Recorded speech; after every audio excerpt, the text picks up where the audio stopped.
여보세요? 아버님 되시죠? 지금 아드님이 크게 다쳐서 병원에 있는데 급하게 수술비가 필요합니다. 이런 전화나 고객님의 개인정보가 유출되어 모든 계좌가 정지될 위기에 처했습니다.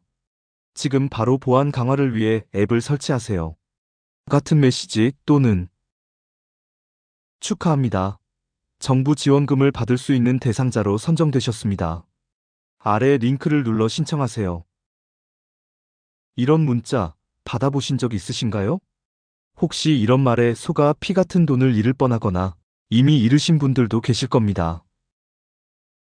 최근 들어 더욱 교묘해지고 지능적으로 변하는 금융사기, 특히 우리 50대 이상의 시니어분들을 노리는 수법들이 기승을 부리고 있습니다. 평생 모아온 소중한 자산을 한순간에 잃게 만드는 무서운 금융사기. 과연 우리는 어떻게 해야 안전하게 지켜낼 수 있을까요? 오늘 늘푸른 인생 TV에서는 스마트폰 하나로 금융사기를 100% 예방하는 특급 비법을 알려드리겠습니다. 지금부터 제가 알려드리는 내용 단 하나라도 놓치지 마세요. 여러분의 소중한 노후 자산을 지키는데 큰 도움이 될 것입니다. 지피지기면 백전백승, 시니어를 노리는 금융사기. 이런 유형 조심하세요. 적을 알고 나를 알면 100번 싸워도 위태롭지 않다고 하죠. 금융사기를 예방하기 위해서는 먼저 어떤 수법들이 있는지 정확히 아는 것이 중요합니다. 시니어분들을 대상으로 한 대표적인 금융사기 유형들을 살펴보겠습니다. 첫 번째는 가족이나 지인을 사칭하는 보이스피싱입니다. 나야 엄마 아빠. 휴대폰이 고장나서 이걸로 연락했어. 라고 말하며 돈을 요구하는 수법인데요. 가장 흔하고 심각한 피해를 유발하는 유형이죠. 자녀나 손주를 사칭하여 휴대폰이 고장났다, 사고가 났다, 급하게 돈이 필요하다 등의 말로 불안감을 조성하고 돈을 요구합니다. 특히 이 번호로 연락해 지금 바로 돈을 보내줘. 같은 말에 절대 속지 마세요. 여기서 핵심은 가족이나 지인이 갑작스럽게 돈을 요구한다면 반드시 본인과 직접 통화하여 사실을 확인해야 한다는 것입니다. 문자로 연락이 왔다면 절대 그 번호로 다시 연락하지 말고 원래 알던 가족의 번호로 직접 전화해서 확인하세요. 목소리를 변조하거나 문자로만 연락하는 경우는 99% 사기입니다. 두 번째는 공공기관이나 금융기관을 사칭하는 스미싱이나 피싱입니다. 당신의 계좌가 위험합니다. 라는 메시지를 보내죠. 검찰, 경찰, 금융감독원 등 공공기관이나 은행, 카드사를 사칭하여 개인정보 유출, 계좌 동결, 정부 지원금 신청 등의 문자를 보내고 출처를 알 수 없는 링크를 클릭하도록 유도하는 수법입니다. 이 링크를 누르면 악성 앱이 설치되거나 개인정보를 입력하도록 유도하는 가짜 사이트로 연결됩니다.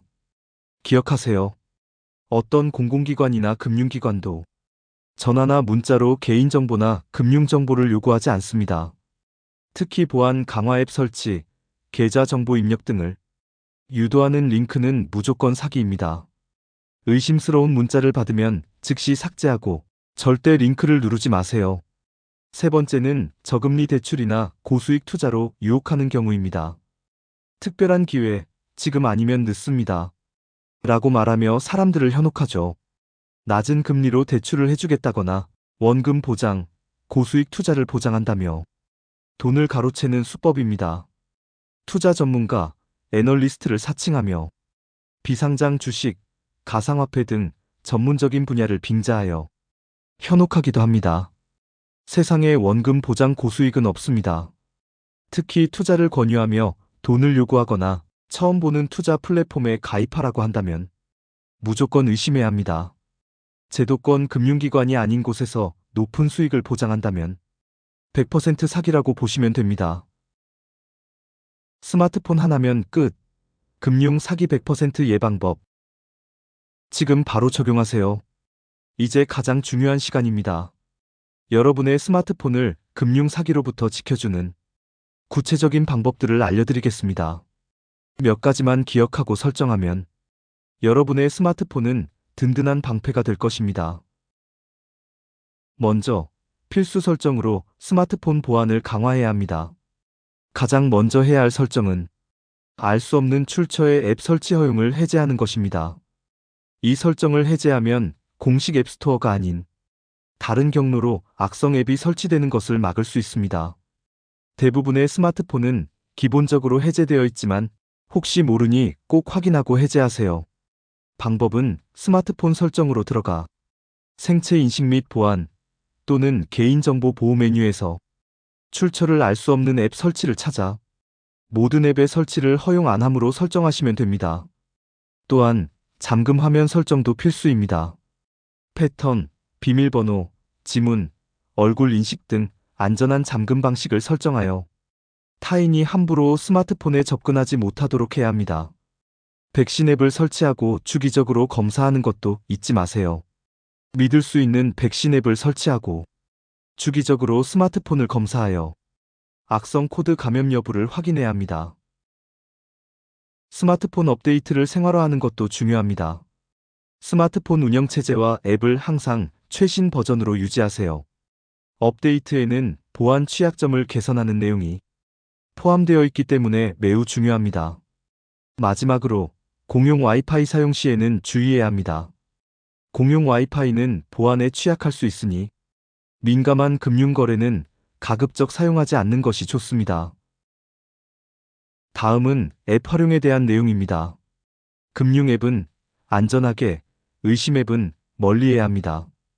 은행 앱, 증권 앱 등 금융 관련 앱은 반드시 공식 앱스토어에서 직접 검색하여 다운로드하세요. 문자 메시지의 링크를 통해 설치하는 앱은 99% 사기 앱입니다. 또한 오래되거나 사용하지 않는 앱, 특히 출처가 불분명한 앱은 즉시 삭제하세요. 이런 앱들이 보안의 허점이 될 수 있습니다. 새로운 앱을 설치할 때 전화, 문자, 주소록, 카메라 등에 대한 접근 권한을 요구하는 경우가 많은데요. 앱의 기능과 관계없는 과도한 권한을 요구한다면 설치를 다시 한번 고려해 보세요.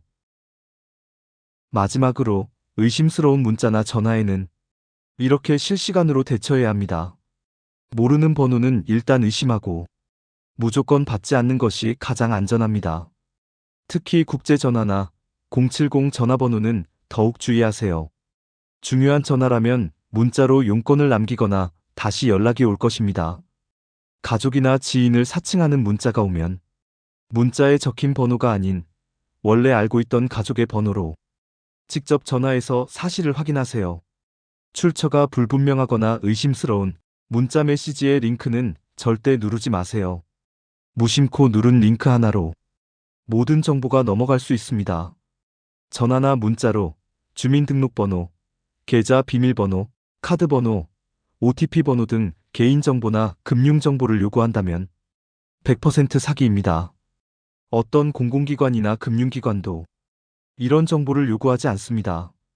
사기범들은 피해자가 당황하고 이성을 잃었을 때를 노립니다. 어떤 상황이든 당황하지 말고 침착하게 잠깐만요, 다시 확인해 볼게요 라고 말한 뒤 전화를 끊거나 문자를 삭제하세요.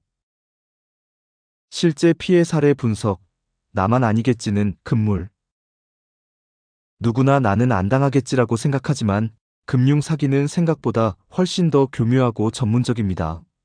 실제 피해 사례를 통해 경각심을 일깨워 드리겠습니다. 첫 번째 사례입니다. 아들을 사칭한 문자에 노모에 3천만 원이 순식간에 증발한 경우인데요. 70대 최 여사님은 어느 날 엄마 휴대폰 고장났어. 지금 이 번호로 연락해줘. 급하게 돈이 필요해. 라는 문자를 받았습니다. 평소 아들이 무뚝뚝하여 의심 없이 문자 속 번호로 전화를 걸었고 아들 목소리라고 믿었던 사기범에게 속아 송금용 앱을 설치했습니다. 결국 3천만 원이 순식간에 인출되어 사라졌습니다. 이 사례는 사기범이 아들의 목소리를 교묘하게 흉내냈고 급박한 상황을 연출하여 피해자가 제대로 확인할 겨를도 없이 송금을 유도했다는 점이 특징입니다. 아무리 급한 상황이라도 원래 알던 전화번호로 직접 확인하는 습관이 중요합니다. 두 번째 사례는 정부 지원금 미끼에 속아 전세금을 날릴 뻔한 김 씨 이야기입니다. 60대 김 씨는 국민안심전세자금 대출 특별지원금 대상자 선정이라는 문자를 받았습니다. 평소 대출 때문에 고민이 많았던 김 씨는 지푸라기라도 잡는 심정으로 문자 내 링크를 눌렀고 정부 기관을 사칭한 가짜 사이트로 연결되었습니다.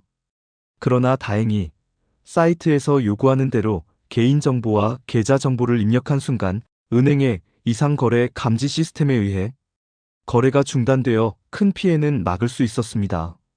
그러나 김 씨는 일주일간 잠도 제대로 잘 수 없었다고 합니다. 이 사례는 정부 지원금이라는 달콤한 유혹에 넘어가기 쉽다는 점과 공식적이지 않은 경로의 링크는 절대 클릭하지 말아야 한다는 교훈을 줍니다. 반드시 정부24, 은행 공식 홈페이지 등 믿을 수 있는 경로를 통해서만 정보를 확인해야 합니다.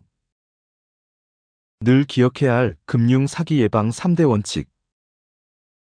오늘 알려드린 모든 내용을 요약하여 금융 사기 예방 3대 원칙을 다시 한번 강조해드립니다.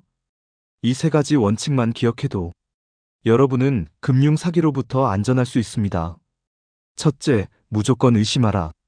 낮은 금리 대출, 고수익 투자, 정부 지원금, 가족 사칭 등 상식 밖의 조건이나 갑작스러운 상황에는 무조건 의심부터 하세요. 뭔가 너무 좋다, 너무 급하다 싶으면 사기일 확률이 높습니다.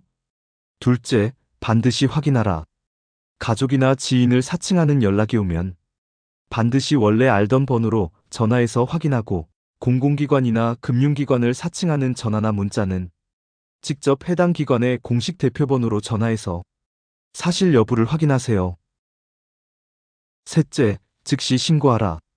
만약 금융 사기를 당했거나 의심스러운 상황에 처했다면 지체 없이 112 경찰청, 1332 금융감독원에 신고하세요. 빠르게 신고할수록 피해를 막거나 되찾을 가능성이 높아집니다. 사랑하는 늘 푸른 인생 TV 시청자 여러분, 오늘 알려드린 스마트폰 금융 사기 예방법이 여러분의 소중한 자산을 지키는데 큰 도움이 되기를 바랍니다. 세상은 빠르게 변하고 그만큼 금융 사기 수법도 진화하고 있습니다.